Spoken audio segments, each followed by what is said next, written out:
I like how I've gotta call you out for a second. The entire time you're here on C9, never once did you predict against them, and then immediately as soon as you're off C9, I don't think you've ever predicted for them. Well, they're just choking in so many playoffs. So what can I do? I'm just like the C9 fall off is just crazy. As soon as I left, the team is just trash. I'm not saying it's because of that, but I mean, sometimes multiple things can be true.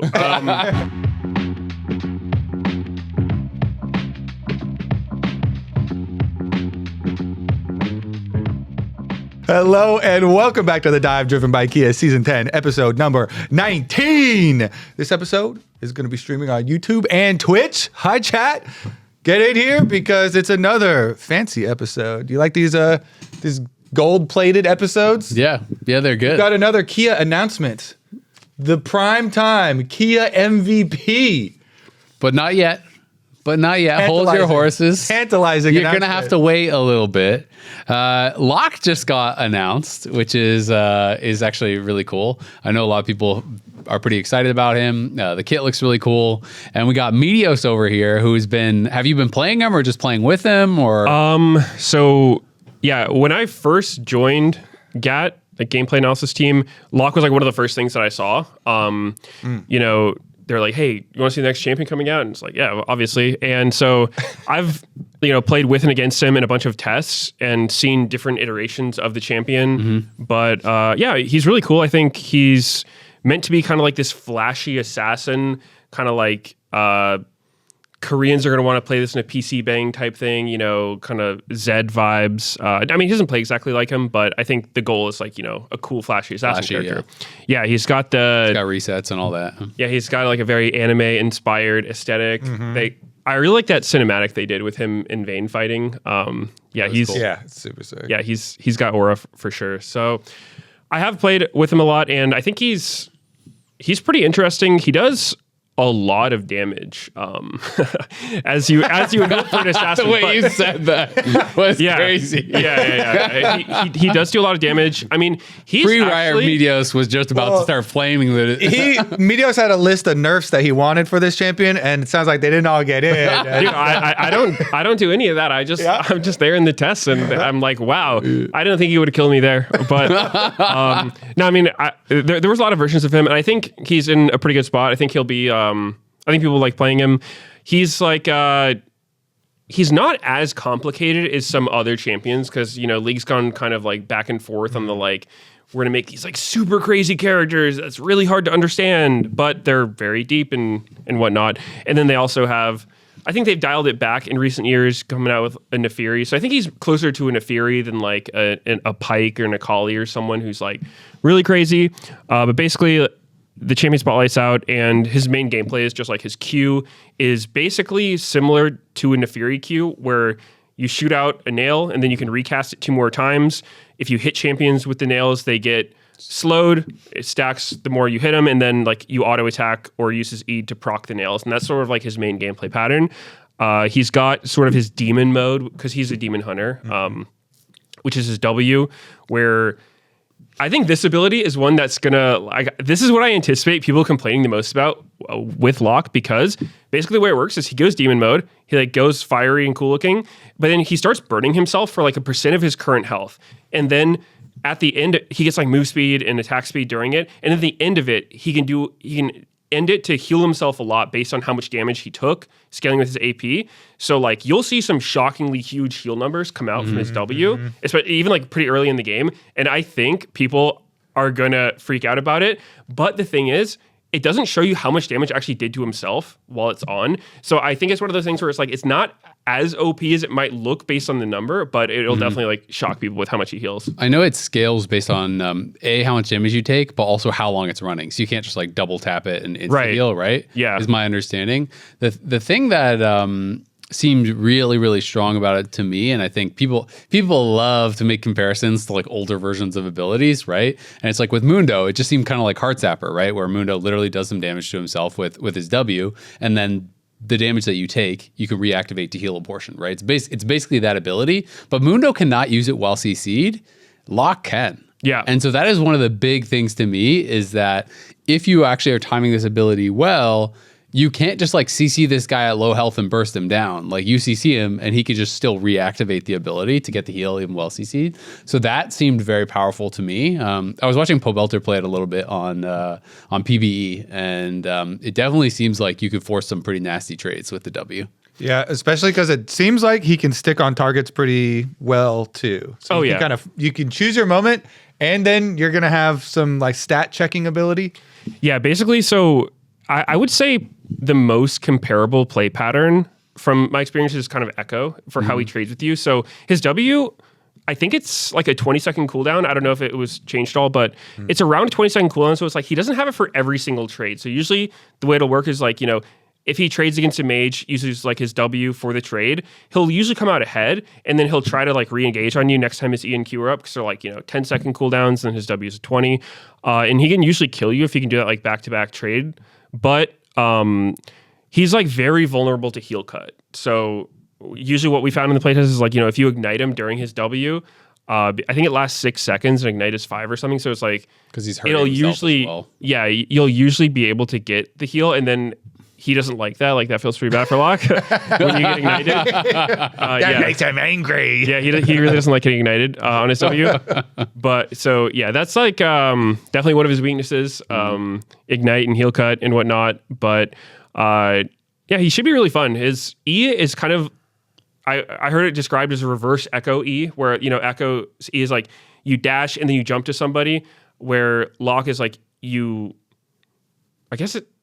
maybe it's more similar. I don't know. But basically, like he blinks and then he dashes, where Echo's opposite. Like he dashes and blinks. So, and it can also reset on kills. So, one thing that I think is really cool with Locke combo you can do is like, so even if you just do the E1 and you haven't done the dash part, and then you get a takedown, you will be able to E1 again afterwards. So you'll still have the E2, so you can like do the E2 and then have another E1, E2 afterwards. So yeah, you can do some pretty cool stuff with that if you're getting takedowns. My next question is, can I jungle this? Because it sounds OP as hell. He's currently tuned pretty bad for jungle.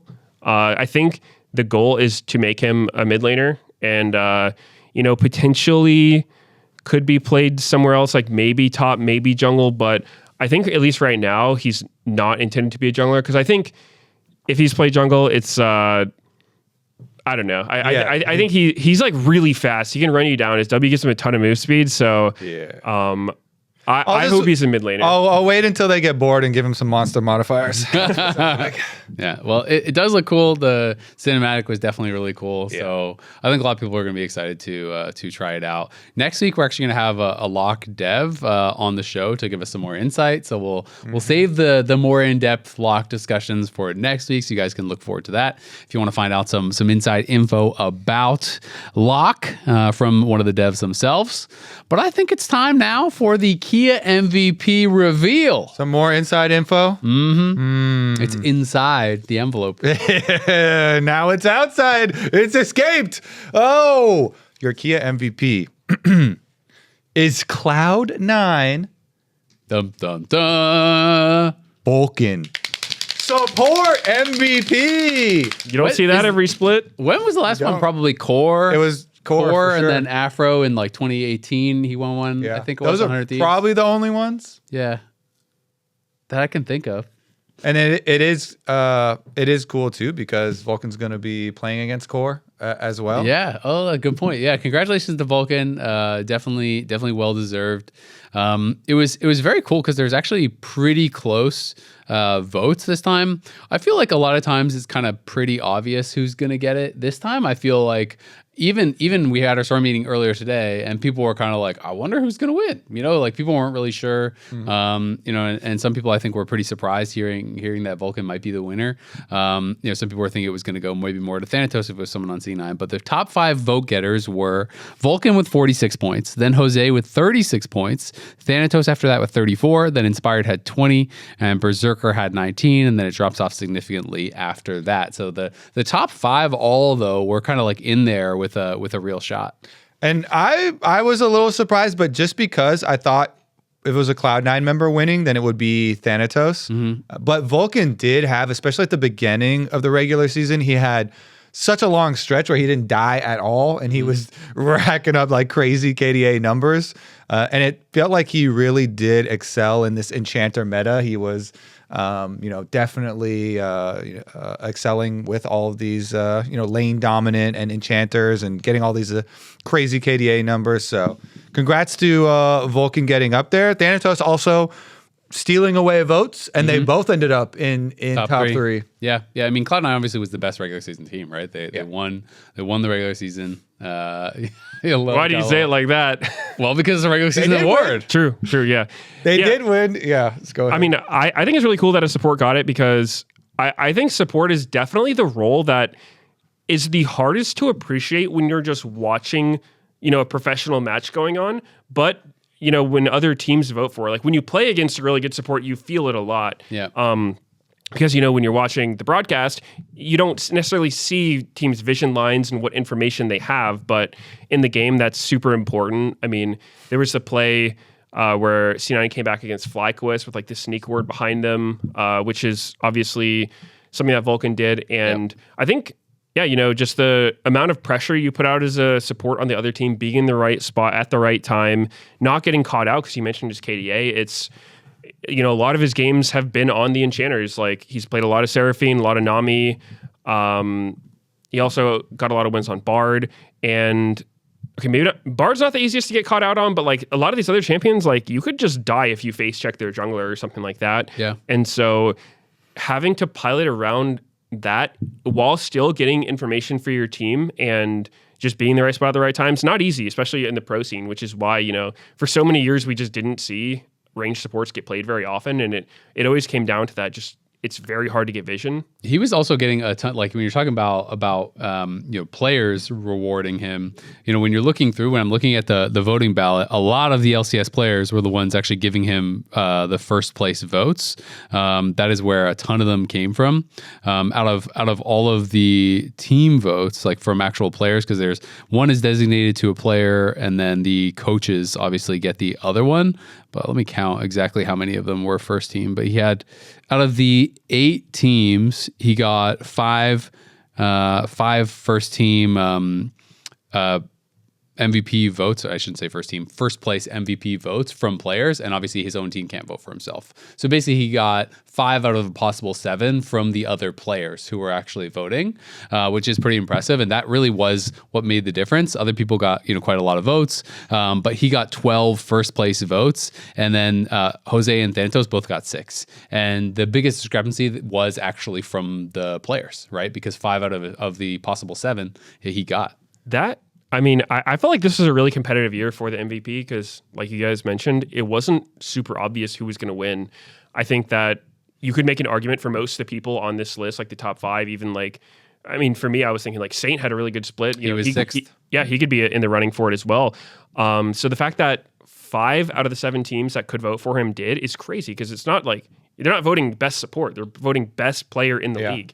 And so many of them picked him. That's just, obviously he's doing something very well to get that kind of number, especially because with C9, they were really successful in the regular split, and I don't think they had the cleanest games or anything like that. I think they have a lot of strong players. There's Blabber, there's Thanatos, like we mentioned. So yeah, awesome for Vulcan to see that, because he's also somebody that's been around for quite a long time at this point. He's one of the older players, which, got to represent. So yeah, it's sick. Yeah, he. One thing that I really noticed with Vulcan's play is I felt like in the regular season, lots of, at times, other members of C9 might make a mistake, is even though Cloud9 won and were undefeated for their series, like you're saying, a lot of the games were either messy or they actually lost individual games within a series, but then still won the series. And so that's why this kind of feeling during the regular season, even though Cloud9 were undefeated the whole time, you're very nervous that it was going to fall apart. But I feel like every single time something like that happened or there was a game, it was someone else on the team, making a mistake or playing poorly. And it felt like you could always count on Vulcan, having solid play even when they were losing, or being one that isn't making one of these like kind of game breaking, getting picked or something like you're talking about, even on a squishy champion. And so definitely props to him because he still also made a lot of the big engages or a significant amount for the team too. Yeah. And it's funny because even just, this is a regular season award and so this doesn't count, but even just in the previous set of games, I remember his Nautilus, when he pops out of the Dragon Bush, he flashes out of the Dragon Bush to hook in Inspired on the Wukong when it was, I believe that was the first game of the series. Yep. Versus LYON. And I was like, oh man, that's your, Kia, first team all-pro support right there. Mm-hmm. It's funny because after the interview, who was it, Sven or something, was saying that Blabber told him to do that. Yep. So you're like, still good credit and still did, but it's like a lot of Blabber reached over and pressed the button on his keyboard too. Yeah, but it is always interesting to get little insights of, what comms are going on or how much planning is going on for multiple people. But from all accounts too, Vulcan does a lot in comms as well. Lots of shot calling and lots of clear communication. And we do get little snippets of listens in for that too. Yep. Yeah. No. I mean, I think you guys talked about it a lot. Obviously, like he was not dying much, right? Like he was leading the league in KDA by quite a lot. Even once he had that kind of death streak go away, he was 10.3 KDA. Second highest was 6.5. But I mean, basically, he's not dying a lot. He's getting good vision. He's doing well in lane, and he was actually making some pretty big plays on Nami, on Seraphine, on some of these enchanters that actually can find big ults and big plays like that. So I feel like he had a great split. I do think people always will meme a little bit, including Vulcan. Vulcan was even in the interview kind of like meme, I was just pressing heels and stuff. But I think the fact that all of the other pros, you're getting 5 out of these 7 votes from the other pros for first place for MVP says a lot. I think he was very deserving, and congrats to him. He's one of the best supports the LCS has ever had. He's been around for a long time, and he is one of those guys that I feel like, regardless of what is going around him, he has been at the top or near the top of support for a long time. Like pretty much every split, when I'm looking at All Pro, when I'm thinking about who the best supports in the league are, Vulcan is top 2, top 3, like at worst, right? And this guy has been really good for a long time. So definitely happy for him.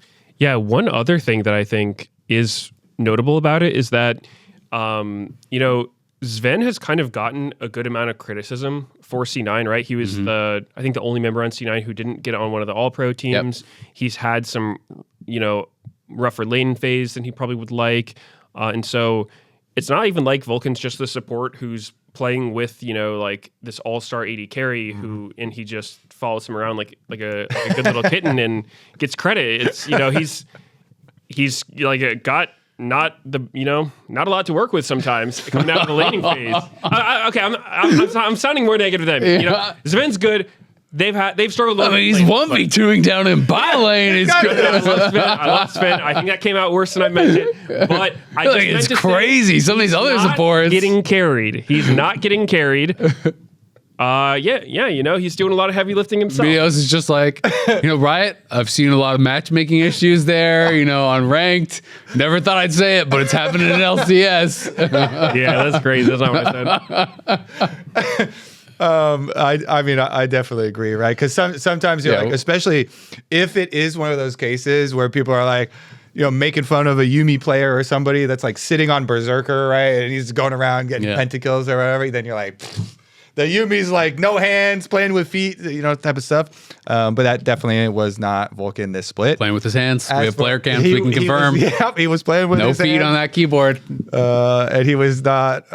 Anyways, the other. It's hard. Like actually having a lot of game presence when you're behind in lane as a support, it's so hard. You're getting pushed in. Their support's going to be moving around, getting pushed everywhere. Their jungler's going to want to be playing around that lane.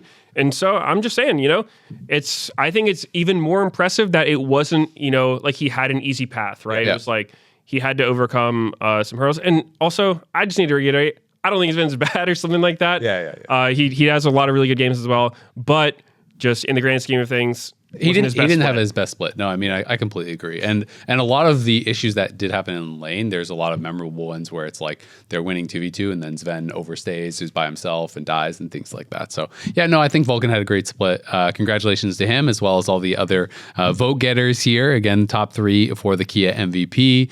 Vulcan is our winner, but then Jose was second, just 10 points behind, and then 2 points behind him was Thanatos, who also had a pretty incredible split. Yeah, and Jose, it's just that, TL at the end of the split, guess who they lost to? LYON and Cloud9. Yep. And so I think he would have won MVP if he performed well and they won those last 2 weeks. yeah, so that definitely hurts you. Bombing to the other like 2 competitor teams right there. Meanwhile, yeah, I thought Thanatos was also exceptional. Of course, top lane, not always the way that you win competitive games. In fact, it's never the way that you win. I don't know. I'm just Sometimes. kidding, yeah. Sometimes it I'm is- just kidding. Yeah, it is interesting that Cloud9 are one of the teams that do have like a carry top lane player and Yep. stuff like that. And so I like that Thanatos also was in the top 3 there, making it too. So yeah, pretty good MVP list. Yep, very very cool. And of course, Inspired and Berserker were in 4th and 5th, and then And Saint, so was all in of the 6th. Lion. So all in a row. Yeah. Yep. So, but this is a regular season award, and playoffs are obviously going on. So we are going to talk about the matches from this last week, and then of course this upcoming weekend, which is our finals weekend at Mullet Arena at ASU. There's a couple tickets, so if you want tickets, you better go get them because they are going to be gone very shortly. You only have a few more days until it is actually going to be kicking off. It's this coming weekend, June 13th and 14th. At Arizona State University. Mullet Arena, C9, LYON, and TL are going to be the 3 teams that are going to be there. LYON, of course, is going to be waiting in the finals, so C9 and TL will be playing on Saturday, and then the winner will play LYON on Sunday. Those 2 teams will then go on to MSI. Single day and 2-day tickets are available. Check the link to the fan guide in the description. Grab your tickets if you want to go. But this last weekend, we had Fly versus TLAW, and we had LYON versus C9 in the upper bracket, and I think it was a surprising weekend because it did feel like everyone, including the players that I interviewed on Pros, were kind of expecting a 5-game series for the most part. And we did have a 3-1 and then a 3-0. We could start, I guess, with FlyTL. Yeah, I like the FlyTL one was interesting because a lot of people and FlyQuest themselves, although the players were also talking about it in interviews afterwards, they're like, yeah, like we really thought we were going to win, and ahead of the match too. A lot of people really, on the FlyQuest train, so to speak, as they had really been gaining a lot of momentum. They had been showing that their style with Gakkos with these carry top laners and playing lots of comps that are super high damage, but sometimes very low on CC or very low on frontline. Had definitely been really successful in a lot of areas. And then a lot of times too, they would pair it with the Gryffinn flavor picks, and Gryffinn using a lot of these, tank junglers. But in the series versus TL, it felt pretty convincingly Team Liquid to me in this one.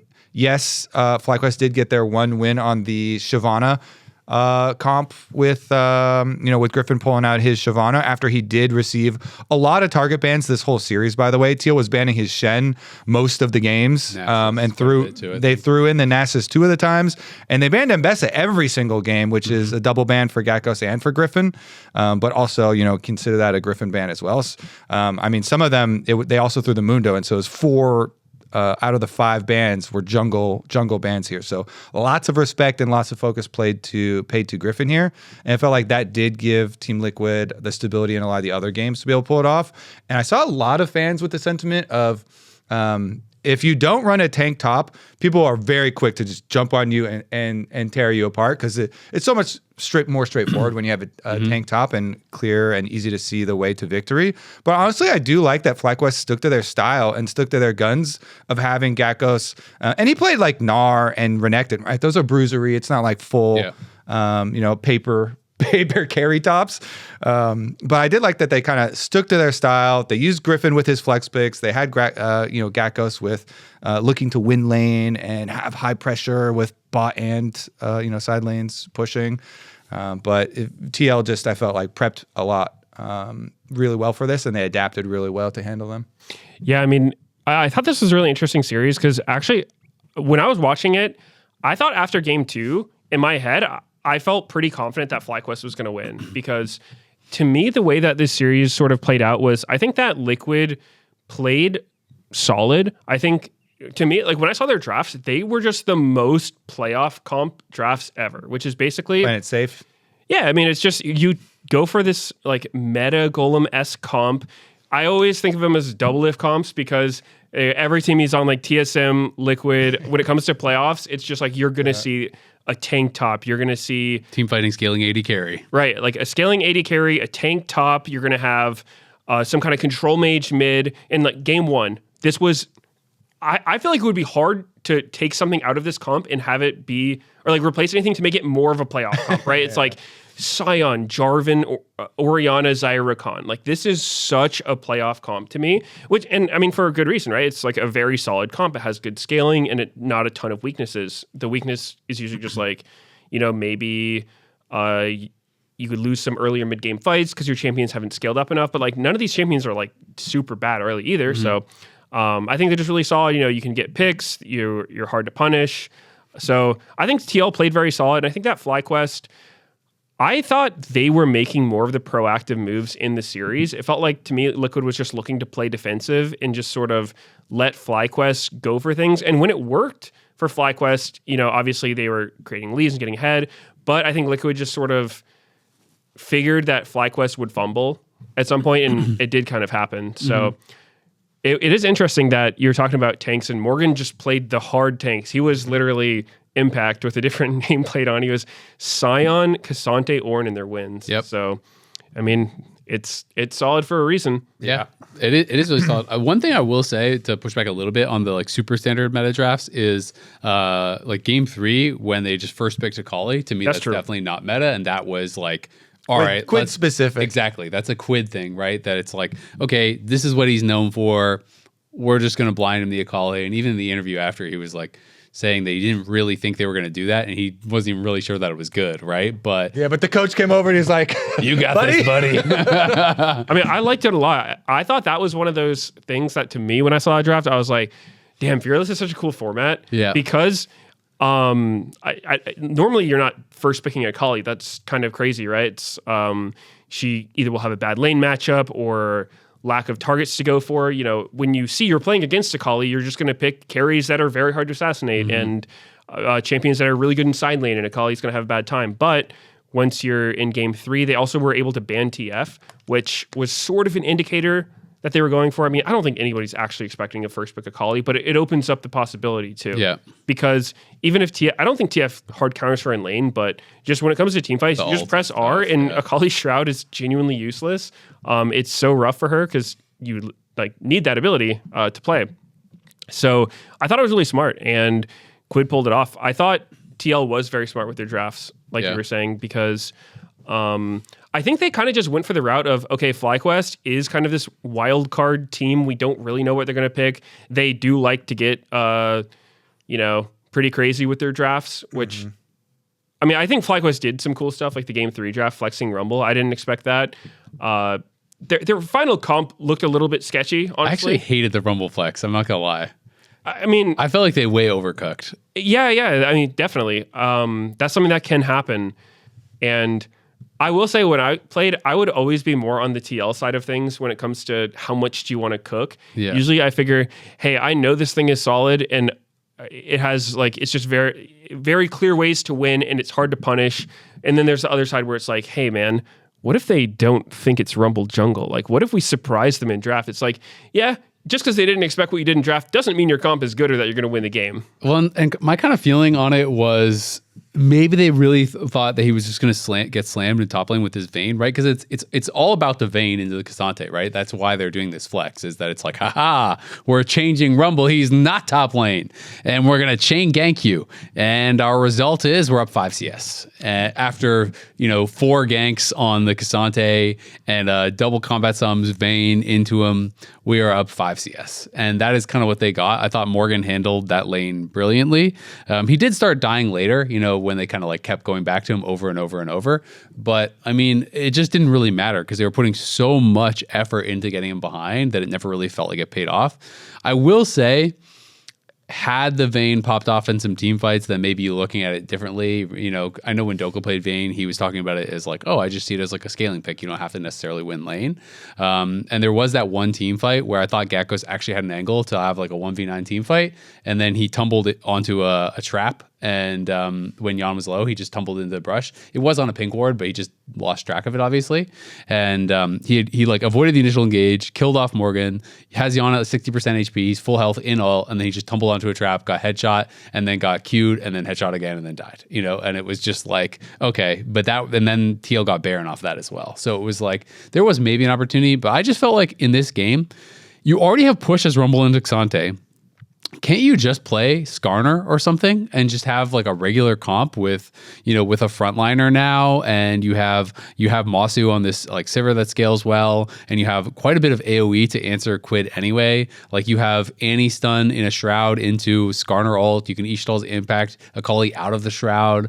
I just felt like they just got too fancy with that draft, and I thought FlyQuest was actually going to be the team that was favored in drafting. I thought that was going to be a big edge of theirs because of all these like unique picks that they have, and because you're gonna, if you want to deny them, you have to spend all these bans on Gryffinn.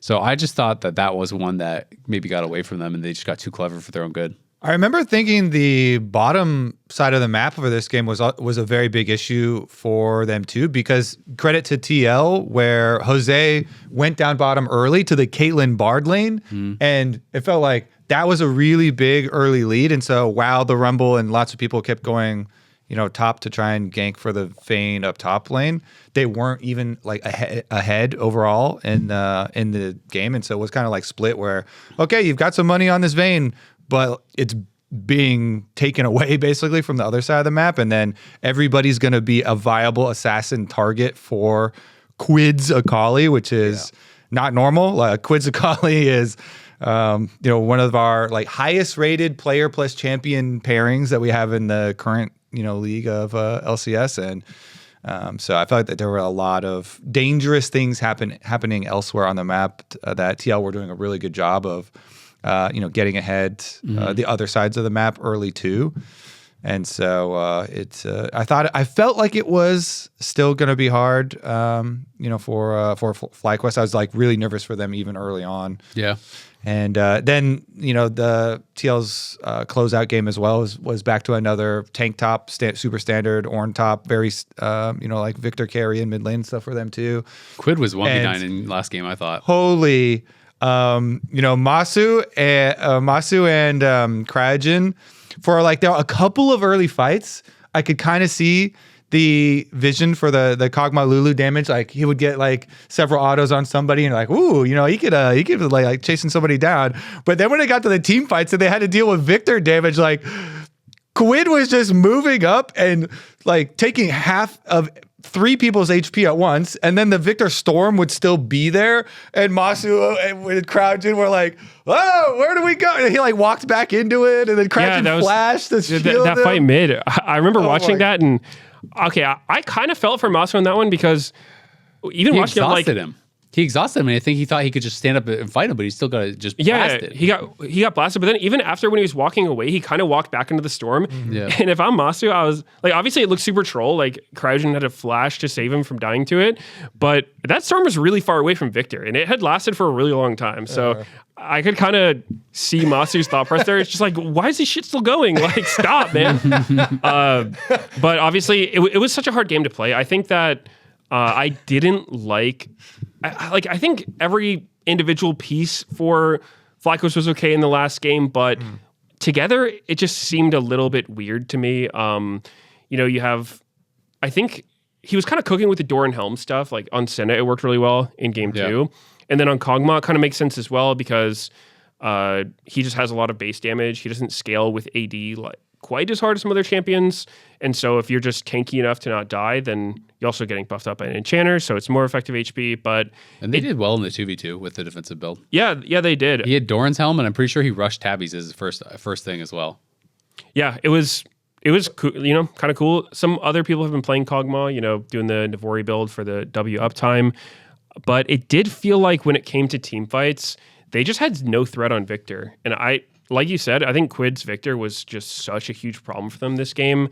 So was Melio. I mean, I felt like Melio partially allowed them to play that way because it's like, great, we have gold card and we have Renekton stun, and that's how we're gonna play, and we're gonna threaten people off of that. And then Melio just rushes a Mikhail's and has Breath of Life, and so it's like, okay, Quad has rapid fire gold card ready, walks forward to gold card someone, instantly gets cleansed, then he loses half, if not all, of his HP right away. Like the Victor did 46% of his team's damage in this game. I remember at one point we showed champion damage on the sidebar, and he had more than double, I think, what the second place damage, or at least double what the second place damage was in the game. And so it was just like, I think I think the Coglulu was pretty cool, but I think that the rest of it was pretty hard when it's like you look at the value that Morgan was getting on the Ornn, you look at the value that Quid was getting on the Victor compared to the TF and the Renekton, and you see why these like team comps or playoff comps, or whatever you want to call them, are so popular in these kind of games. Yeah, and one thing that I also wanted to touch back on real quick is one weakness of sometimes the teamfight comp is your early game priority. Like, not priority, prio, I guess it's short Same for thing. it. But so for instance, the Rumble into a Wukong game, I actually think that is a good jungle matchup for Rumble because Wukong, his weakness is he has like below standard magic resist. He's like, 28 or something early game. So he gets completely roasted by AP champs. And Gryffinn had a good start getting both crabs. They had push mid, push bot, even top as well. So it's like you have 3 lanes of prio. You could play to just choke out the enemy jungler and not let him breathe. But they kind of didn't do that. And They're kind of trying for ganks, which can't really gank.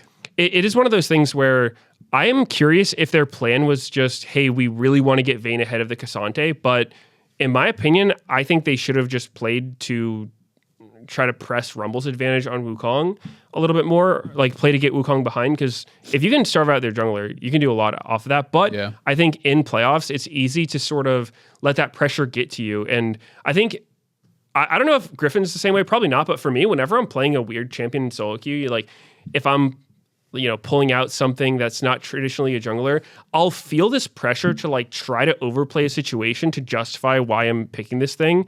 And so maybe he was feeling that a little bit with Rumble. He's like, oh, like I'm going to show these guys how good Rumble jungle is. And it's like, instead of doing the normal jungle thing of like, hey, like your Raptors are up, just keep your tempo on Wukong. He's like, no, I'm going to go for like this gank on Cassante where I throw my ult at him and do 2 damage and steal half of my top laner's wave with it. So I wonder if the pressure got to them a little bit there. I also just wonder, like, did they actually practice Rumble jungle like at all, or was this just something where, they just saw an opportunity? He's like, yeah, sure, I can play it. I would hope they practiced it. Well, to my recollection, most of his ganks were he cleared his whole jungle and then didn't feel comfortable invading for Wukong camps. I think that would probably be a good strategy if they want to get Wukong behind. Try and like use his extra time.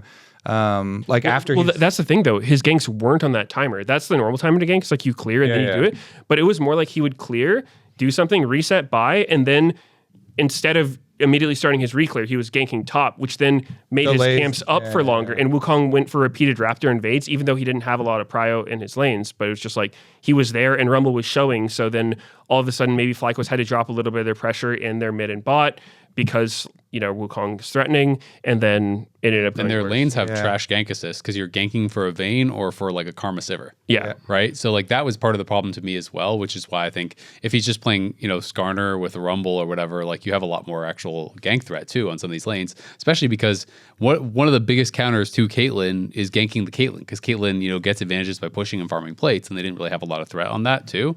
So I thought that was kind of part of it as well. But I mean, I checked both of Griffin's public solo queue accounts. This doesn't mean he doesn't have another account or like, wasn't scrimming it, but he only has one game played on Rumble between his two accounts that you can see publicly. Was it a win? It was a loss. And so to me, like I just thought they really overcooked in this one and maybe got a little bit too complicated with some of their comps. I was really expecting that FlyQuest would be the one getting draft advantages. And obviously this is all super subjective and some people will disagree and think that they did. But I felt like they were losing their drafts. And I felt like TL was the one coming in, especially game 3, game 4, where I was just kind of struggling to see how their comp was going to win without massive early game leads, which they didn't get. So I thought TL did a good job drafting, and I also just thought Quid played really well. It's back-to-back series now that he's played really, really well. And, so TL were able to knock out FlyQuest, who had been playing great. But I don't know if you guys saw Masu did an interview, and he was talking about how he felt like normally they're really good in the execution as far as like, okay, they're taking their fights and their skirmishes and they're playing them well. And their problem is more the macro and how they set up their fights and, the map, the kind of like more cerebral side. And he was saying he felt like their problem was the inverse of what it usually is. He said he felt like they were playing the map well and setting up well, but they actually were just failing in the execution of their fights. Yeah. I mean, everything changes when it comes to playoffs, right? It's like these teams train so hard for this, putting endless hours into solo queue, scrims, regular season matches. But I don't know, something about it, just when playoffs hits, it's just a completely different vibe. And some players and teams sort of like it elevates them, makes them play better. Some of them, they might look a little bit worse. So I think my final question that I had watching this series was around the Victor, because Victor looked so strong in this game. And it made me wonder, like, why isn't Victor being played more? Because he's one of the champions that was a huge winner of Deathfire Touch getting added. Like, he uses that rune so well because his Q is like 8 seconds of Deathfire alone at level 1. He's got like a lot of AoE and dot damage to take advantage of it later on as well. Also, I feel like he's no stranger to pro play, right? But normally where we see him is into his ear. It's like, when Azir's meta, people will pick Victor into him as this like counter who gets a small pressure advantage against him in lane and then gets scooped in repeatedly and dies, right? But aside from Azir scooping Victor, like I don't think he has that many bad matchups. So don't you think he looks so OP in this though because of FlyQuest comp? Like they just had no threat. I think that's part of it for sure. I'm just kind of curious, like, because Victor has also been picked as a counter into Annie sometimes because he can like just outrange her. Yeah, like he just trades well into her and he can kind of build tanky if he needs to and still do decent damage. So it just made me wonder, like, why aren't we seeing more Victor? I think he's pretty solid right now, and if the meta's moving more towards like these like really standard comps, I think he's great in those kind of drafts. Yeah, I think most people just have like the current state of Cassiopeia and then Orianna and Ryze just as maybe like S+ tier or something, just a bit above him. And when we see like Ryze with actualizer damage or something and he's like sixth that too, most played, so it's not like he's not getting played at all. Like he actually has more picks in pro than Azir. Yeah. So he is, but I agree. I mean, I think he's really strong. Yeah, my biggest takeaway from this whole series, though, was holy, Quid is actually back now. Because when they beat Shopify and you're like, whoa, Quid is back, there's part of you that's like, calm down, it's just Shopify. But now that they've also had another really good series for Quid, and we keep coming back to this quote that Quid had on the Pros episode 2 weeks ago, when he was talking about his mentality shift, and he's like, you know what?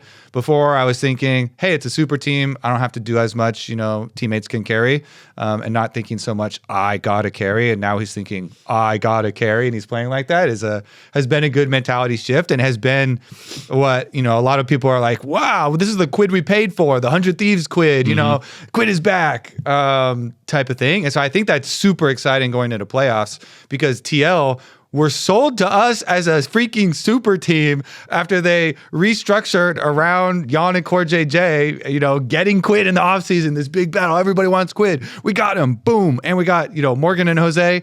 And then Jose turned out to perform even better than people actually didn't have super high, as expectations when they first signed him.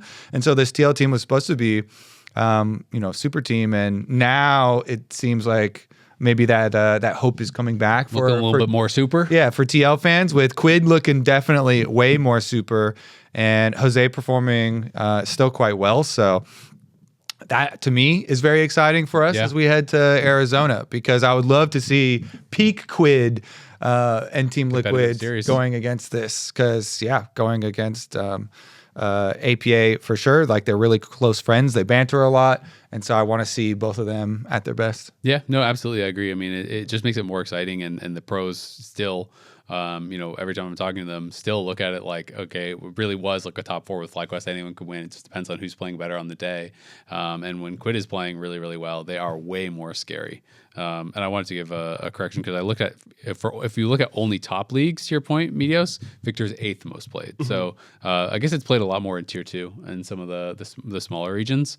But if you're looking at, if you sort by actual just like top leagues and internationals, then it's 8th most played in spring. So isn't getting as many plays as I expected, but definitely still in there some. I guess we'll go to a quick break and then come back and talk about the other series. So we will be right back. Dude, this lobby is kind of comfy. It feels different. If this is different, I like different. I'm staying right here. Are you guys serious? We're about to get into game. Emily, let us enjoy it! You guys need to lock in. Maybe this'll help.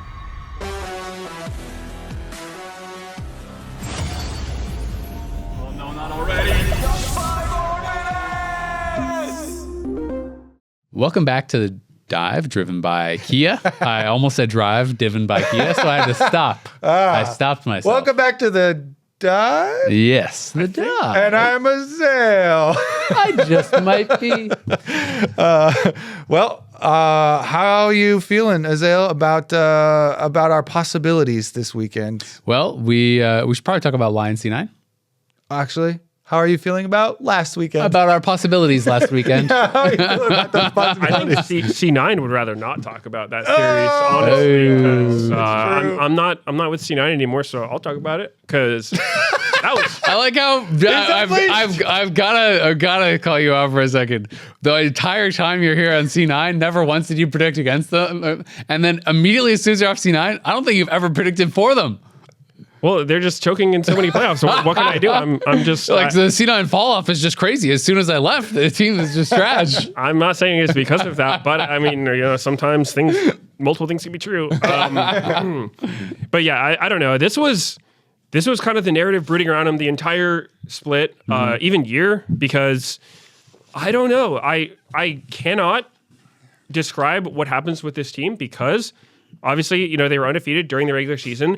I will say they never looked untouchable during the regular season. Even a lot of their wins felt kind of like steals, where they were in a completely losing position and then they magically won through either the opponent's throwing or them finding some good angle.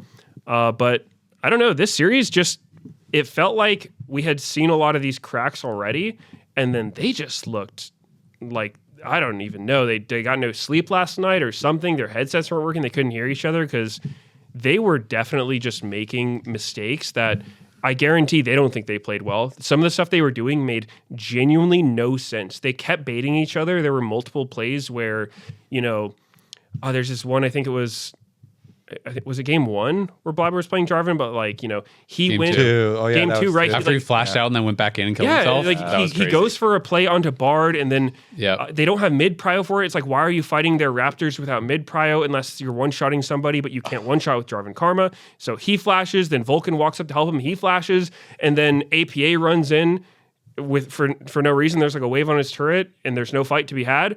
And then he starts to fight. Blabber tries to follow it up. It's like they're just all on different pages making these extremely desperate plays. Yep. And then probably recognizing that these plays are bad, but they're like, well, a bad plan we're all in on is better than no plan. So they're just like constantly baiting each other and just like going in and dying repeatedly. It was just a super weird look, and not at all something you'd expect from a top team.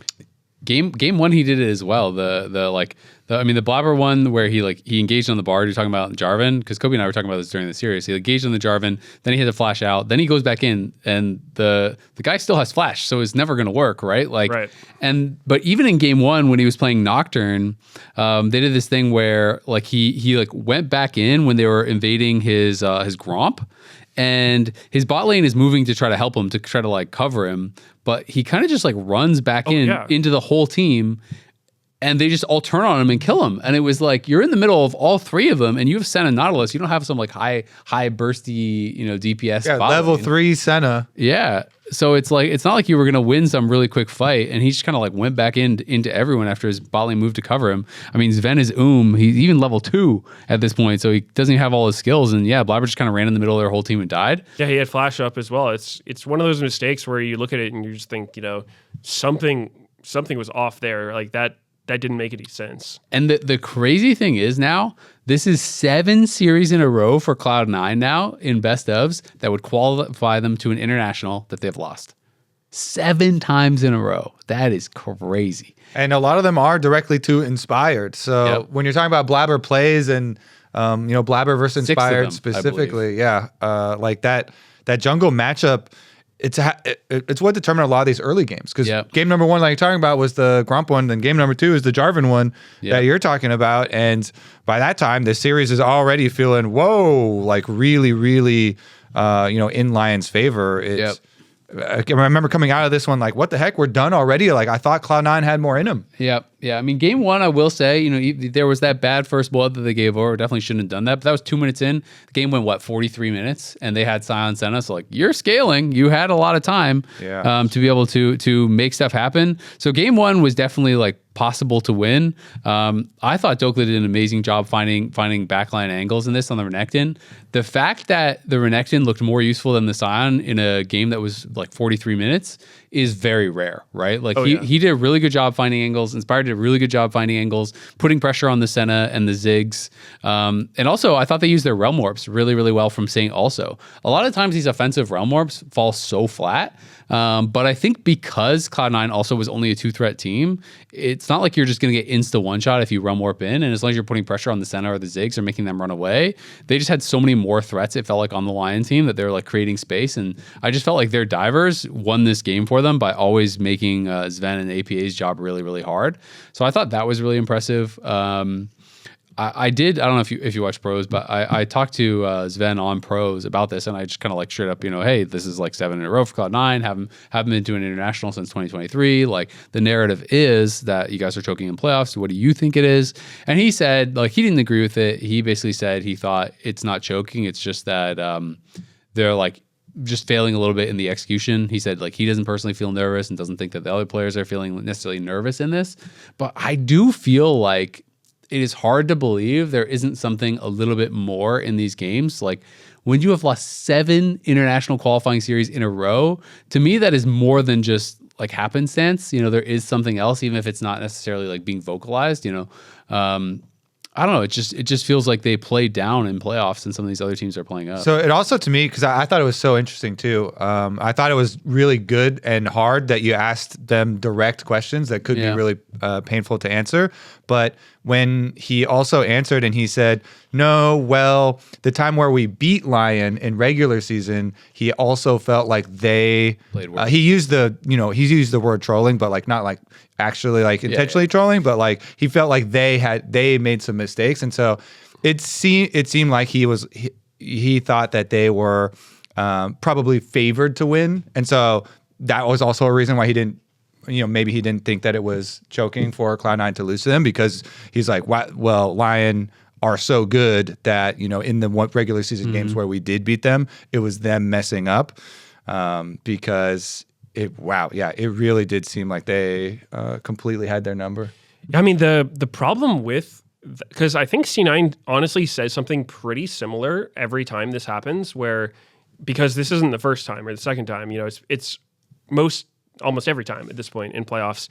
And it would be one thing if they were just a middle of the pack team who loses in the regular season in similar ways, but it's the fact that they don't do that. Mm-hmm. They are the regular season kings of the league, and they look so good most of the time. But then also the way that they lose in playoffs, there's different kinds of losses. There's a loss where the enemy was just way better than you, but you still feel like you played pretty well, which we've seen some of that. That can totally happen. You have a great series between two teams. Obviously, one team has to lose, but that is absolutely not what we saw this last weekend. C9 was so disconnected. They were not doing things that good teams do, just making extremely bizarre mistakes, not in like sync with each other. So I don't know. I don't even know if it's more concerning to hear them say, oh, it's not a problem. We didn't play worse. We didn't choke. It's just like, bro, like we all saw the game. You can't say you didn't choke when you're like, yeah. It is a hard question though, to be fair. super- yeah. I mean, I wouldn't want to answer that question if it was me, but and I respect him for coming on after getting swept, and I did ask them in advance, like, hey, are you okay if I ask you guys about this? Because I wanted, because this is what everyone's talking about and everyone wants to hear is the Cloud9 choking stuff, the All Pro drama with I don't know if you want to call it drama, but Inspired didn't vote for Jose and neither did Rainover, and they were all down, to their credit, to answer these questions, and I thought they had good answers. Yeah, But definitely. Sorry to interrupt, but I just want no. I mean, it's a good point to mention that for sure. I just think that sometimes you do hear from teammates, right? Like Inspired, when his team's not doing well, he'll be pretty blunt. He'll say, hey, you guys are NPCs or whatever. And I think I would feel better if I'm a team where if they play terribly, if they were more upfront with just like, we are just choking in playoffs, that kind of thing. Or if there's somebody in the team, are they making panicked comms? What is going wrong? Yeah. When you have something to look at. And even I think when Liquid isn't playing great earlier in the split, Jose in interviews wasn't saying no, we are playing well. It's no, you're not. What is that answer? He would say we're just not doing what we did in scrims. We are hesitating and not capitalizing on plays that we normally would. And I think as a fan of a team, I would feel a lot better hearing that than just... Because there's room to grow. There's exactly more to achieve. Yeah, because if you recognize what your mistakes are, there's a clear path to improvement. But if you don't even think there's a mistake, you're not recognizing it and you can't fix it. Well, he wasn't saying there was no mistakes. He says he doesn't think they're choking. He thinks that it's execution mistakes, right?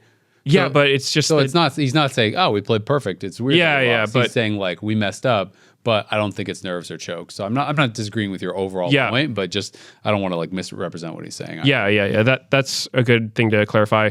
I'm more talking that I think that most of the time when C9 have these results, those are the kind of answers, not necessarily just from Sven, but from pretty much anyone on the team when you ask them about it, is they'll say, I think we just didn't play well in this game. Yeah. And then really what it comes down to is the fact that this doesn't happen in the regular season. Yeah. They go undefeated. They look way untouchable in the regular season most of the time, but then they consistently don't do it in playoffs. So there's something going on there. I agree. And so... I think that for people, because, obviously I like a lot of the players in the team. They're fun to watch. I like seeing teams do well. And it's just disappointing when we have this really competitive regular season. It seems like any team can win. And then you have a series where one team just looks super lifeless and they're playing so far below their level. It's just, nobody wants to watch that. I'm sure they feel way worse than we do about it. And so some answers would be nice. Yeah, I mean, you could definitely feel the one play where he really owned up to it was the Ezreal play when this is game 3. It was game 3 when Berserker drops a 14 bomb MF game on him, and we'll get into the Berserker side.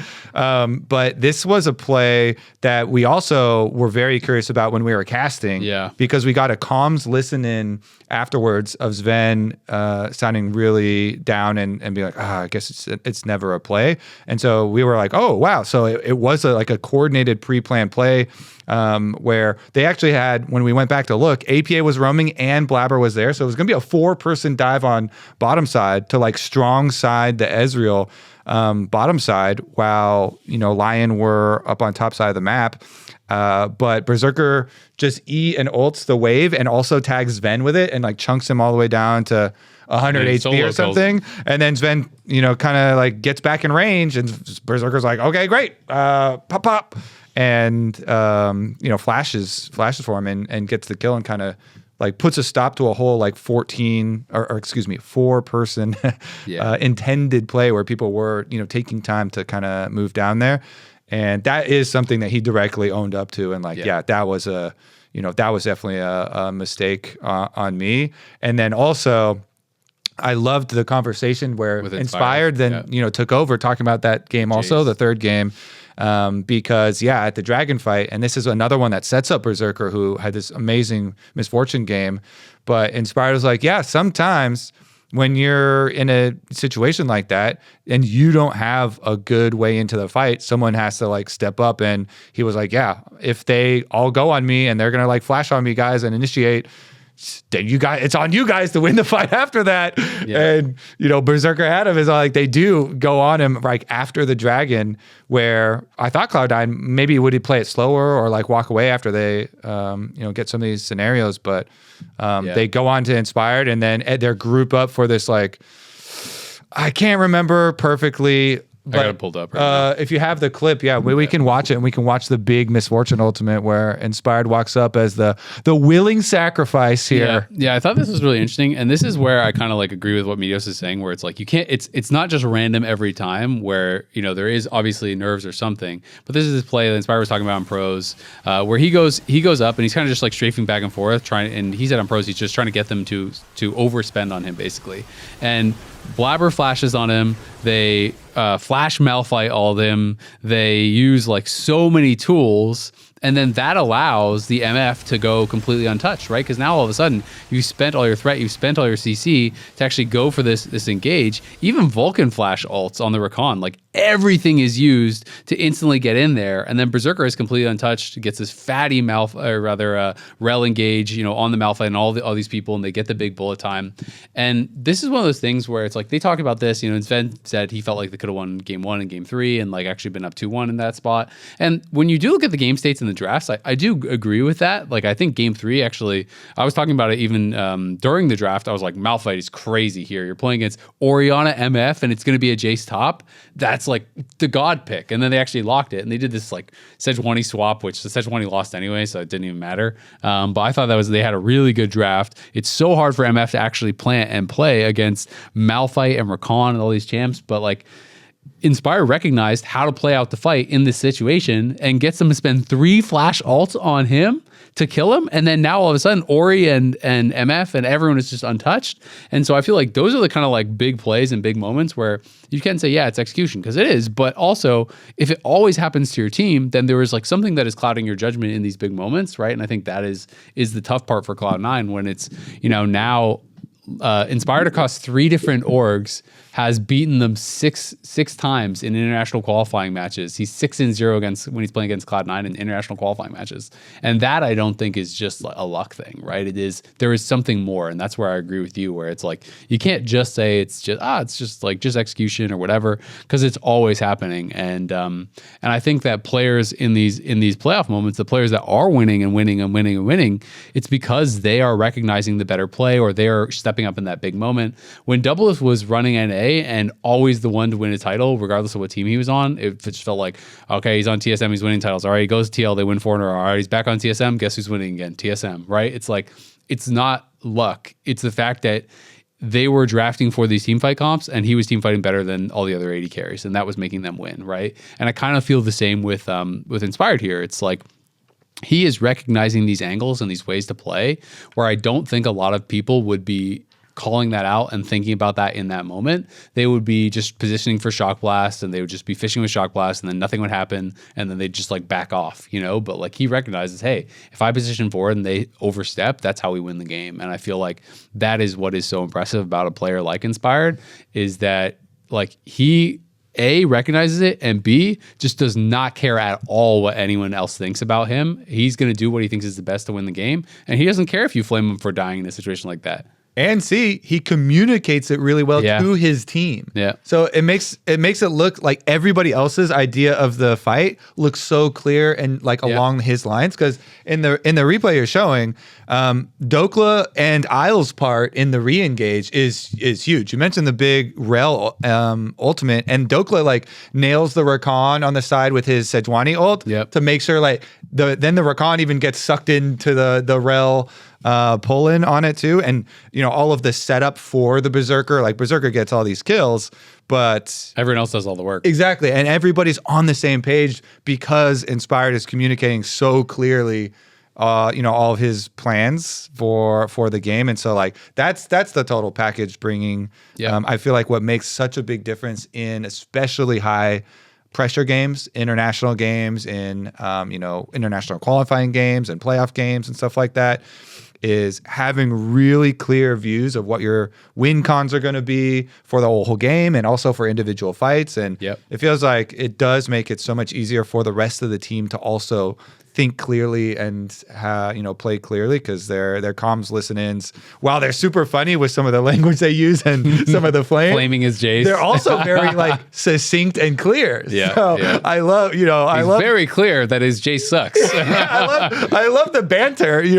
They can have the banter between the players as well as having some of the clear calls. Dokla also played a great series. Dokla obviously we're hyping up. He got Player of the Series award. He was correctly awarded it. Yeah, I mean, he is. He tweeted out Bright Lights Merchant 3-0, whatever, right? Like, he is one of those players that does not seem to be afraid of the moment and is able to find some of these big picks and these big plays. When they beat TL a couple weeks ago, Jose was talking about Dokla on the Poppy finding that pick on Tequid, and those are the kind of moments where you have to not be scared. You have to be willing to commit to the play. You see the play, you have to instantly go for it. If you hesitate, players at this level are too good. They're going to react. They're going to be able to deal with it. So when those moments arise, you have to be able to go for them. And Dokla seems to be a player who can do that, and definitely was a big part of their success too. Yeah, that's what I was thinking earlier when we were talking about top laners, not always being able to carry games, because I thought this series, Dokla was the biggest factor for LYON, which is crazy because I don't even think Thanatos played badly at all. I think his Scion was really, really solid game one, but your Scion, I think when you're on a full tank, there's obviously ways to do it better than other ways, but it's just true you don't have as much agency. If the rest of your team's not doing well and you're a tank, it sucks. But I think Dokla, when I first saw this draft, he's 5th pick against Scion Blind. You see every other champion in the lobby. You have your choice, and it's Scion. You can pretty much pick anything you want into it. And he went Renekton. When I saw it, at first I was thinking like, ooh, man, like that's not very... that's not really what you want to see, right? Because normally it's the other way around. Somebody blinds Renekton and you take Scion, and it's just like this handshake matchup where Renekton is stronger early game and then Scion heavily outscales. But Dokla completely broke expectations with this one. Like this Renekton was doing so much this whole game. He had so much pressure in lane. He was moving around.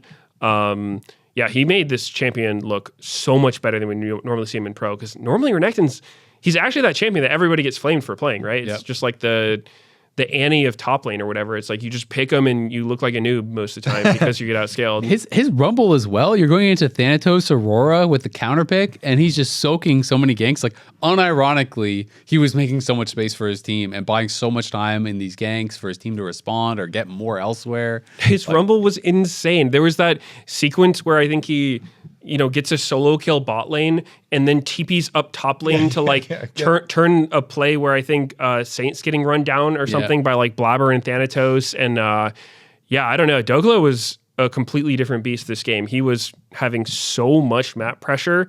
And I think, like you said, Bright Light's player, it seems pretty true because he didn't seem to be affected at all by the pressure that seemingly most other players in playoffs were feeling. It elevates him. It feels like he's playing with no fear because I think a lot of the things he does, they're not safe plays, which is why I think they work so well, because if one team's really scared, really nervous, and then you're just sort of like pushing your limits, they start questioning it because they're like, what is this guy doing? Right? He must know something I don't. So I thought that was really cool to see. Dokla just up against Thanatos, number 1 top in the league, just like absolutely crushed the series. Yeah, I mean, he was weak side and playing into a counter pick and absorbing all these ganks, and inspired directly on pros was like, Dokla, like this game, he made it so easy for the rest of LYON to play. Yeah. And so while everybody else on LYON, their score lines are, amazing here. And Dokla on the other side as like very respectable ones. He's doing so much of these weak side. When you see your top laner like get ganked and not die, even just that, as like even solo queue players can relate to that, and they're like, yes, really, amazing, love it, really good job. But like he's drawing like 3 people up top side, and then he still has these really big plays later that are either in team fights or in side lanes. I feel like the Rumble game, he was in APA's head so hard. He absolutely blasted him on side lanes.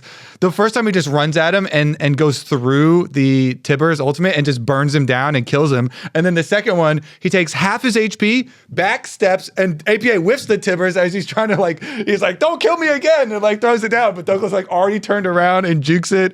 Oh my God. It was he absolutely dominated and was completely in his head for the side lanes later in that game too. It's definitely. I was glad Dokla got the respect of the Player of the Series for sure. Award for that one, and does set up LYON to be the beast, the final boss that is waiting again in the finals in Arizona. And it's kind of funny. You chuckle a little bit, or at least I did, when I heard Jat mention the Golden Road for LYON, on stage. But obviously no first stand win, so can't really do that. But I was like, wait a second, isn't the Golden Road done? They didn't win the first that's event. why I chuckled when I heard the Golden Road mentioned. But they did win lock-in tournament, and so it'd be if they win The North American Golden Road. If they win all of our championships, the red, white, and blue road, maybe. I like that. The red, white, and blue road. LYON are looking so good, and this is kind of the same thing as last playoffs. I don't know, maybe they are just clutch players, but it's not even just the fact that they're winning, but I really like the way they're winning. Something that you guys touched on is I feel like right now that they have a lot of trust in themselves and their teammates, because I think something that we saw both in that Jace game for Inspired and then again with the way Doko's playing is they're not necessarily winning in a completely clean fashion, right? It's and I think what they are doing is they're recognizing what the other team's trying to do and pressuring them hard, because Dokla, like you said, he did get ganked by Jarvan, but that sequence of ganking Rumble sort of set other things in motion. It was okay, Blabber did the gank after doing his second Krugs, and normally that's the timer where you would clear down again. But they recognize, okay, he didn't do that, so now Inspired has this window to invade, but hold up, C9 has Pryos, so I can't necessarily invade Wolves, it's a deep camp. I'm going to threaten the invade, get them to come check it, and then bar tunnel on bot and kill it. And so I think just understanding the moving pieces and pressuring them in a sense that's if Dokla is playing scared, having no pressure, he's just hugging his turret, Darvin's never ganking him there. And they're not going to have this window to do other stuff. And same thing with Inspired on Jace. They have Malphite Rakan or whatever. It's somebody's probably getting one shot on your team.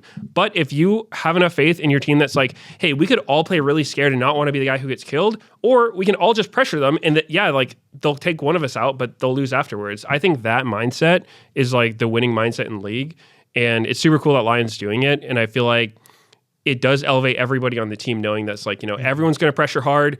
You don't know what they're going to do. They could try to overinvest to shut one guy down, but you just have the faith that everyone else will carry if they're going to do that. So to me, that's always the clear sign that a team is very good. That's something I was talking with the guys on Pros about too, just the idea of they were talking about, FlyQuest and scrims versus on stage, and how FlyQuest, they're their bot lane does play crazy people on stage and in scrims, but they're saying especially Gakkos in scrims they're he's primed the shy, he's just your top laners can't breathe, you're just getting slaughtered every game. And, they just play basically both sides of the map are playing so hyper aggressive the entire time that you attack one side and the other side is getting so much. And in the current game with home guards and with how low kill goal becomes very, very quickly and whatnot, you can get a lot by playing really aggressive on all sides if you have the confidence to do it and the ability to actually play well enough to capitalize on that. But it is really scary to do that on stage, and that was something that they were saying they felt Gakkos wasn't playing that way on stage, and LYON is having that confidence to be able to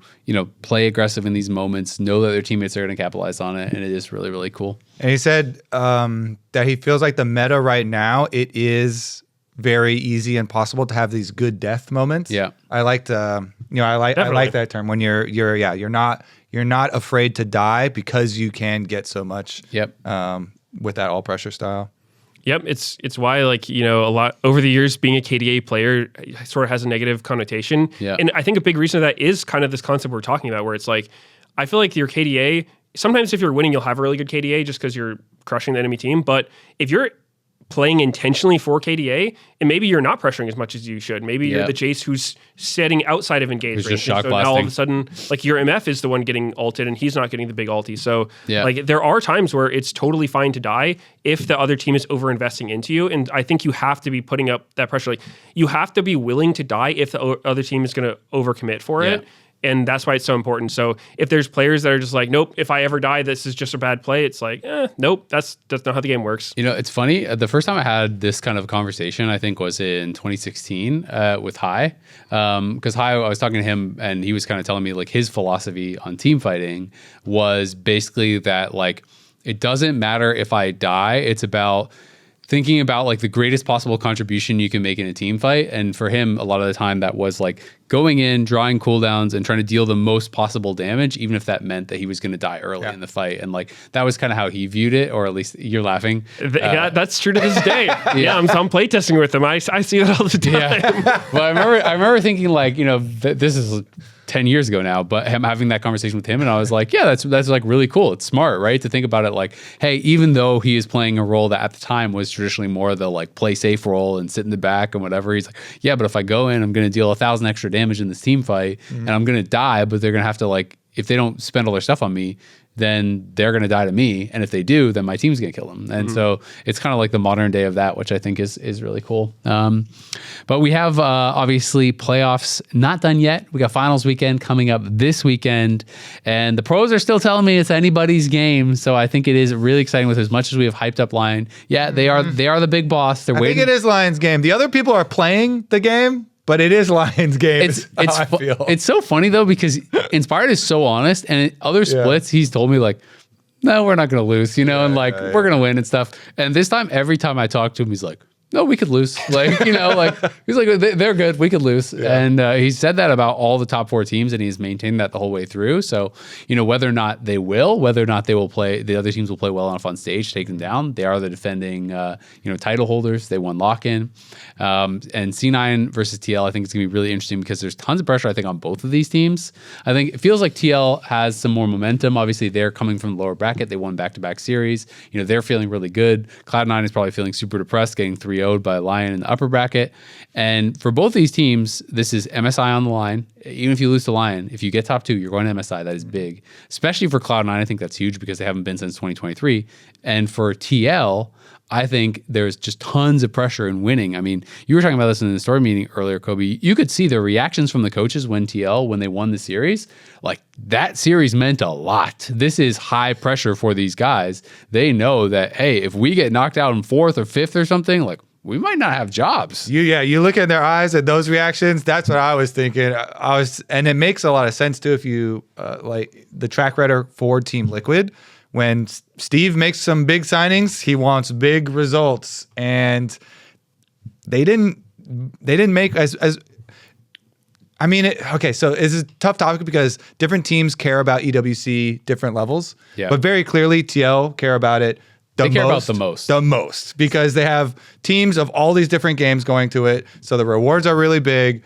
So yeah, they care about a lot, and they didn't make it. So it does seem like you really do need to make international. You do need to make MSI.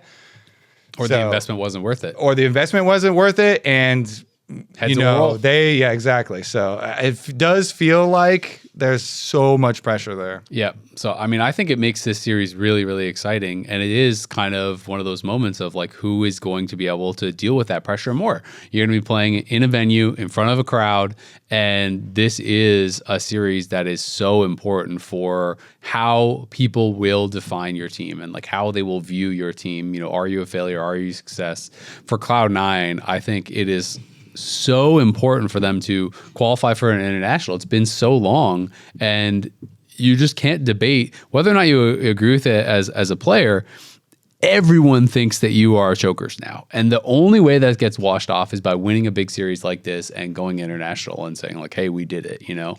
And I think unfortunately for them, it feels like TL are peaking as C9 are cratering a little bit. It was a different opponent that they lost to, and there were some close games within that series, but still, it does feel like kind of different trajectories right now, and that is sometimes the benefit of the lower bracket is that you get easier competition, you get to warm up, you can get some momentum if you make the run. Yeah, because even when Team Liquid lost the line, it was much closer. Yeah. Right. So it definitely gives that feeling. Yeah, I mean, I think I feel pretty confident that Liquid is going to beat C9, just because, like you said, momentum, very important for these kind of games. And just the way that the teams looked, I think that when I'm looking at them stylistically, I think Liquid is looking to just play pretty safe, pretty solid, draft scaling stuff. And C9 is just sort of, I don't know, it seemed like they were just in full desperation mode right out the gates against LYON. I think that they were drafting some somewhat weird comps. Like, they were drafting comps that don't necessarily scale very well. So you either have to like win hard early or stack dragons. I guess that's kind of the same thing. But even I have one play we didn't talk about that we absolutely have to was that quadra kill Berserker got on MF. Since we were talking about Sven had the death early where he just like walked up to MF and died. I don't know if you guys went back and looked at what Sven did. Yeah. During that MF thing, they saw MF there. He wasn't hiding. They knew he was there. C9 had soul. It looked like they were actually going to come back and make it a series. But then Sven arcane shifted in MF's face to try to cue a 1 HP Sejuani over the wall. It's like, first of all, you didn't even kill him. Second of all, even if you did, that wasn't like helpful at all. You just jumped into MF and full on got killed by her ulti.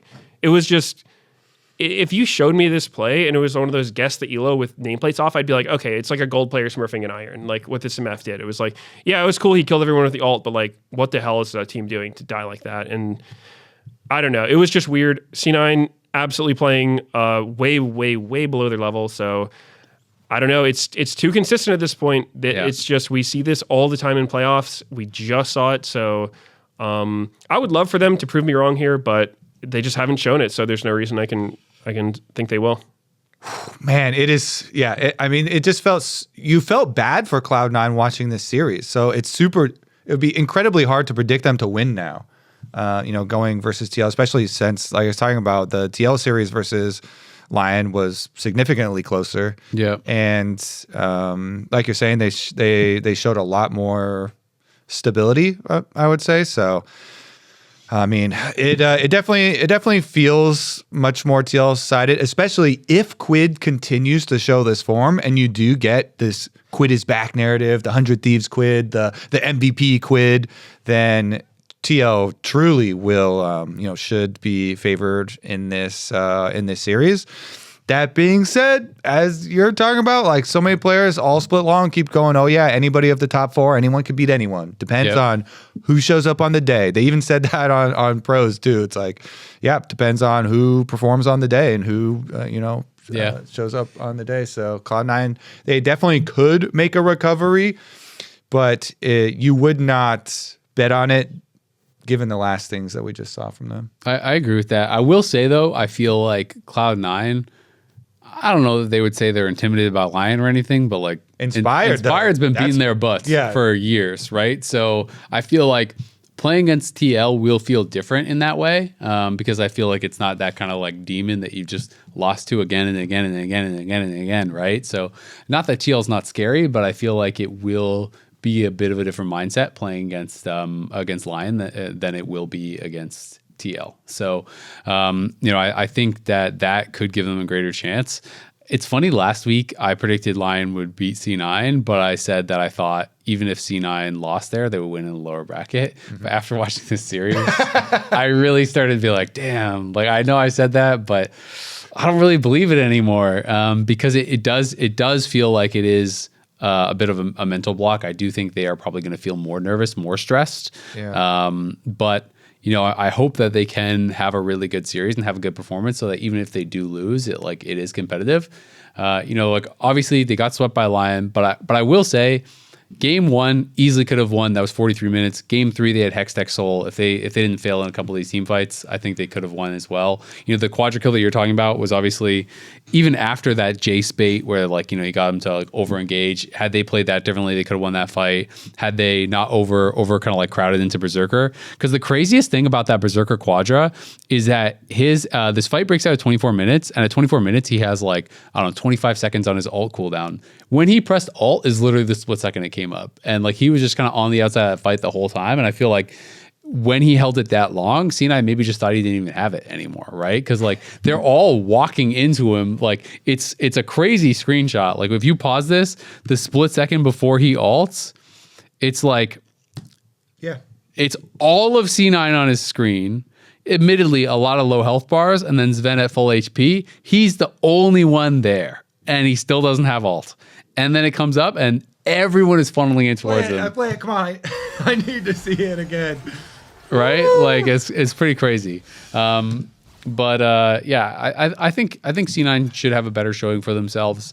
I do think this series was closer than it appeared because two different team fights in Game 3, they could have won that. One or two different team fights in Game 1, they could have won that. Mm-hmm. So I'm hoping it's going to be closer, but I do feel like TL definitely has the momentum, and I feel like C9 might kind of crumble in those big moments. Of all the things you said, I think your best argument for Cloud9 is that maybe the mental block is against Inspired and not in playoffs. Yeah. You're well, if we move the mental block, it's not a playoffs choking thing. It's a playing versus Inspired, or Inspired's been on a lot of good teams, but this Lion team has a lot of other really good players on it too. So this Lion team overall, but I mean, he was beating probably on EG. He was probably beating their butts. He's beating their butts on Fly. He's a very good player, and he makes. It feels like he makes most of the teams that he is on very good as well. Yeah, much better. And that is one of the things that I always find interesting too, where we were talking about this earlier in our story meeting, where it's the idea of, are you a choker? It's versus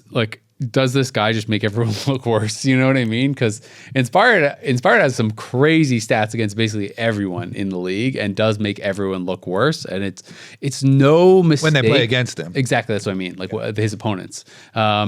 It's sometimes one of these ideas of outplay versus misplay and stuff. It's people love to talk about mistakes, but the best players set up situations in which their opponents can make mistakes more easily, and they capitalize on the mistakes much more quickly, right? And so you look a lot worse playing against a better player. I could play against a bronze player. I'm gonna look like Faker. I play against Faker. Well, he's gonna look like Faker. So you know what I'm saying, right? It's there's these levels to it where it's man, I'm just killing this matchup so easy. But you don't even know you're making the mistakes until you play against someone who can show you what those mistakes are. And I kind of feel like that's sometimes about Inspired. That is definitely true.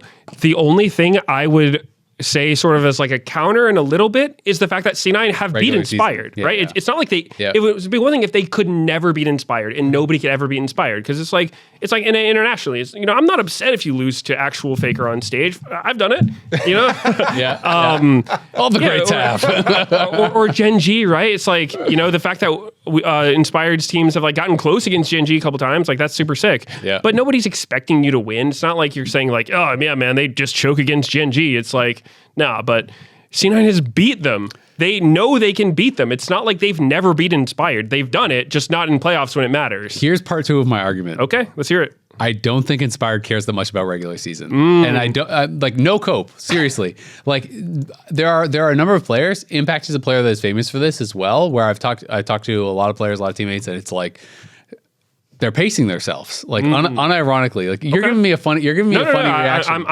I'm on board with this. Because it's Impact is a player that I think is most famous for this. When I talk to a lot of his teammates, he's well known for just not caring at all about the regular season. just not caring at all, but that they turn it up for playoffs, and people sometimes people are yeah, he's a playoffs player. It's all about the bright lights. And then I talk to their teammates, they're yeah, he was barely playing any solo queue during the regular season. He's kind of just chilling. He doesn't want to burn out. And then when it gets close to playoffs time, they are locking in. They're grinding solo queue. They're grinding extra scrim blocks. They're watching every VOD. They're doing everything they humanly can do to win the game, right? And so sometimes I think that is true of players. I know it's true of a number of players, and I don't mean it as flame. I think when if you're trying to have a long career, you can't go 100% all the time. That's true. It's just facts. And so I do think that is part of it. Maybe no one has to agree, but I do kind of see it a little bit that way, where it's like, I don't think Inspired feels like he's going to live or die if he loses a regular season series. I think Inspired lives or dies in these big series and gives it us all.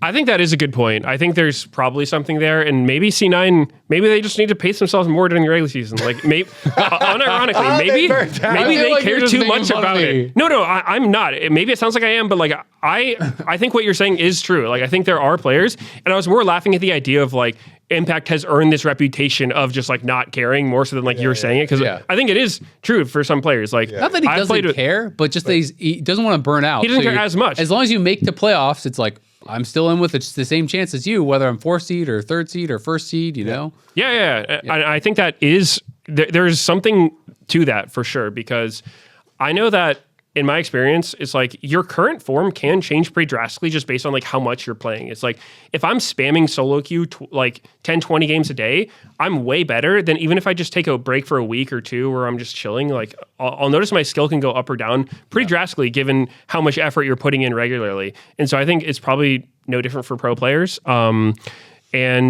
think there probably is something to pacing yourself more.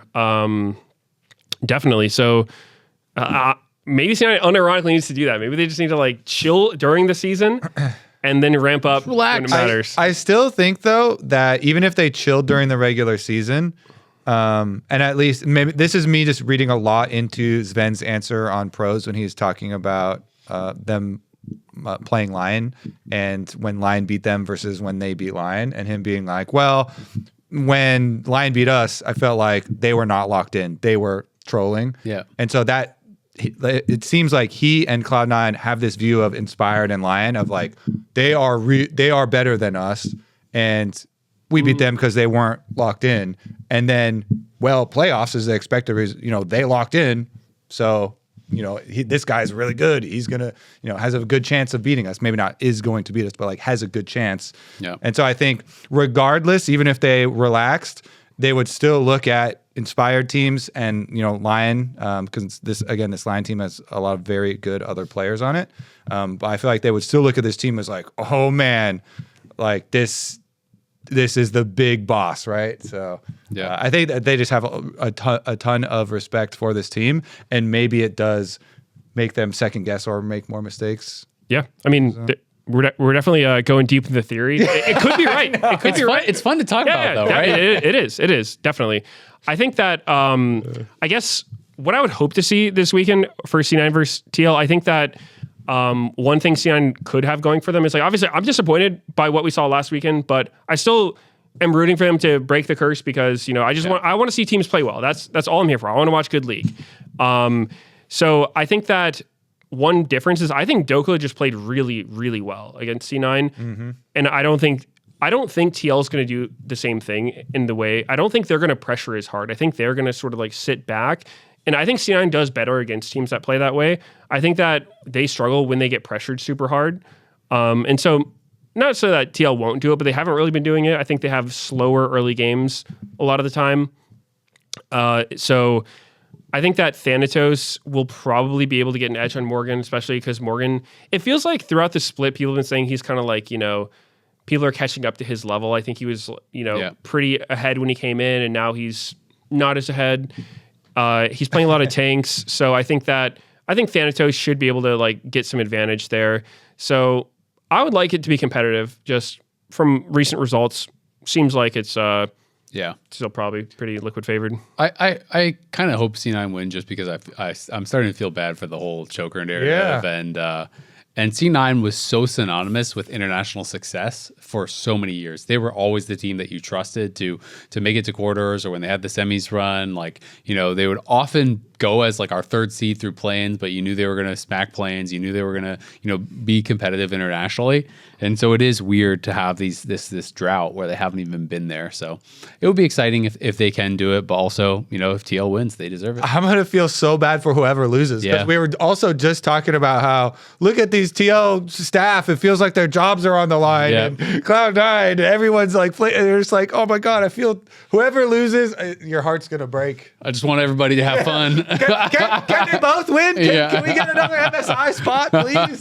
Also, we could use the 10-on-5 against Gen G. Yeah, actually. They play at the same time. Yeah, I like exactly. that. We get the extra champions. Yeah, I like that. Let's go. Grand finals, of course, will be going up against LYON. I still feel like whoever goes up, LYON has to be favored. But TL, their series was incredibly close against them last time, win all 5 games, and it was that moment I was talking back to that felt like it kind of swung game 5 where, Dokla on the Poppy flashed and stun quit into the wall, and they got that kill. And that was in a very slow-paced game 5. And TL, Jose was saying that they have kind of talked about that, and it feels like they're fixing those issues and kind of like being able to translate what they want on stage. So it would be cool if it was the expected result. We all seem like we're on the TL side probably for against C9. So if we do have that rematch, I think that series is going to be really good. Yeah, I mean, whichever match it is, I hope it is really good. If it is the Team Liquid one, I have to also believe that the Quid story is going to be a part of what got them there, and he's continuing to play well, which is going to be another, uplifting story to follow because like Meteos has been saying from the beginning, Saint has been pretty clear the best mid laner in the entire league.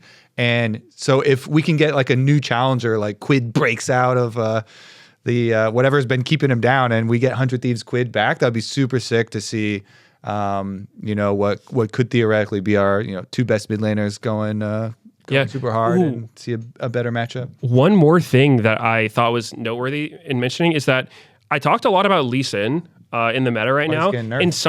Well, okay, there's that, but also in this past week, both teams that don't play Lee Sin perma-bandit in their series, which was FlyQuest perma-bandit against Liquid and then LYON perma-bandit against C9. And now with TL versus C9, both of them actually play Lee Sin. So I think that champion will go through. And then you'll have to see like who gets it, how do they deal with it. And because I do feel like he's so strong right now that even in Liquid versus LYON, like if that matchup happens again, I don't think they're giving it to Jose. It's clear they don't want to play against it. And in that game where they did play against it, it was kind of the Lee Sin show. He kind of just, everything that happened was around him. I wonder if more people are going to start picking up Nasus too. Like G2 played it in the finals. Gryffinn has kind of started this wave where people are starting to realize. And Skewmon had a crazy game 5. Nasus, obviously last time Gryffinn played it, he went godlike. And so it does make me wonder, if some of these other junglers are going to start picking up these pocket picks. Someone goes in for a Vi He's comp. not super complicated. Exactly. And like Shen as well, right? It's like if people are going in for the blind Vi, are we going to start seeing some of these Gryffinn answers become more popular? Because his Shyvanas have looked good. The Shen has looked good as an answer in a Vi. The Nasus has situationally looked like it fits really, really well. So that evolution, as people have had more time and more junglers are picking it up, could be interesting for the draft. Dude, Wither is bullshit. Wither is crazy. It doesn't take any Wither too many times to be like, yo, why aren't we playing this? This ability is so stupid. It is actually insane. That plus the Lee Sin nerfs are fairly hefty. Some damage nerfs to him after, he has been OP. I've been right there with you. I think this guy has just been out of control. So I'm glad that is one little change from the patch that we are going to be playing on. Well, it's going to be a really exciting weekend. I can't wait. We got our top 3 teams. Only 2 that can go to MSI, and only 1 can be the LCS champion. All right, that'll wrap it up for us here on The Dive, driven by Kia. Be sure to subscribe to us on Spotify, Apple Podcasts, and YouTube so you don't miss an episode of The Dive. Also, leave a comment. Congratulate Vulcan for winning the Kia MVP, perhaps, or let us know if you're going to be at finals, and maybe we'll see you there. LCS is going to return this Saturday at 1 p.m. Pacific as TLAW takes on C9 at ASU's Mullet Arena in Arizona. We'll see you there.